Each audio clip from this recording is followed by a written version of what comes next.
Hello friends! I have been having the worst luck with my microphone situation.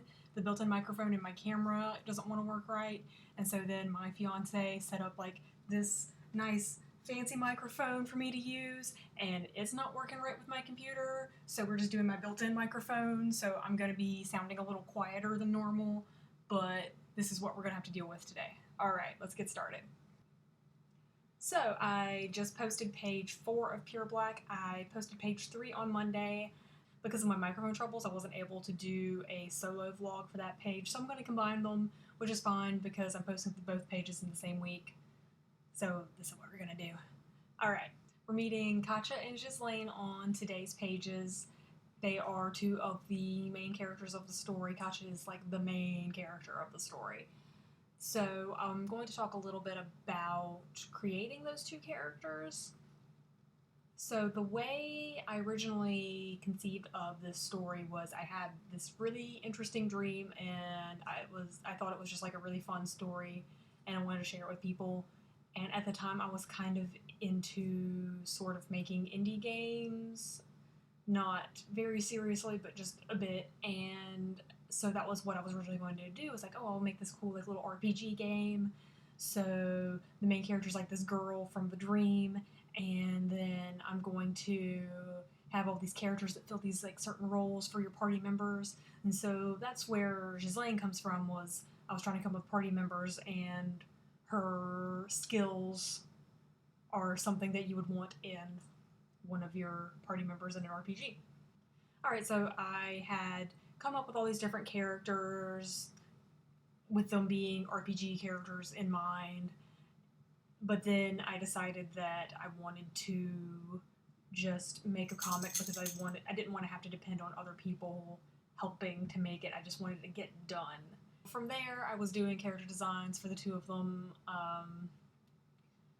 My drawing style has changed a bit since I've started working on them, so Katja looks a bit different than originally, but Ghislaine looks pretty similar to how she's always looked. I've just changed her hair a little bit recently. So then once I decided it was going to be a comic book, then I started expanding upon their personalities and naming all these characters I came up with, and that's something I'm really into, is like very carefully naming any characters I create, or even if I'm just like playing a video game, I'm super careful about how I name like my playable character. Like, it's just very important to me for some reason. So Katja's name, I just saw like a list of interesting baby names, and I liked the way it looked. I liked the spelling of it. I thought it was kind of cute. It's the diminutive form of Catherine in Dutch, so I thought it was just kind of cool.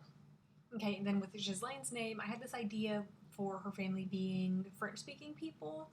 So I was looking at French names, and her name means pledge. As she is Katja's best friend, that seemed very fitting because pretty much at any point in the story, anytime like you think Katja might be on her own in some situation, Ghislaine is the one who's going to be there for her no matter what else is going on. Okay, so let's take a look at this week's pages. So this is page 3, and as you can see, this is the reason why I wanted to post 2 pages this week, because this is just a one-panel page, and I didn't want to feel like I was kind of cheating you guys by showing so little this week. And so here we're just seeing Katja for the first time. The camera angle, so to speak, is kind of high on her because honestly she's really short. She's like 5'0". So honestly, this is kind of how most people would see her day to day. Alright, and so page 4, we're seeing Ghislaine just peeking out of her little workshop, and so she and Katja are talking about Kjaran, who is also one of the biggest main characters in the story, so I just wanted them to kind of mention him early on to introduce you, even though you're not seeing him face to face yet. He's a big deal. And so yeah, here we have Katja being kind of not very smooth, thinking she can kind of get Ghislaine and Kjaran together as a couple because she just thinks it would be cool if her two best friends were dating. but she's being sort of clueless, perhaps. Ghislaine thinks that maybe Katja should be the one dating Kieran. Not that life's all about boys, but, you know, this is a boy that they've known their entire lives, so he's pretty important to both of them for various reasons. I hope you liked today's video and this week's pages. If so, you can subscribe here, or you can follow me on Tumblr, Twitter, Instagram, or my Facebook page, which are all linked in the description box down below. And thank you guys so much for watching today, and I will talk to you guys later. Bye!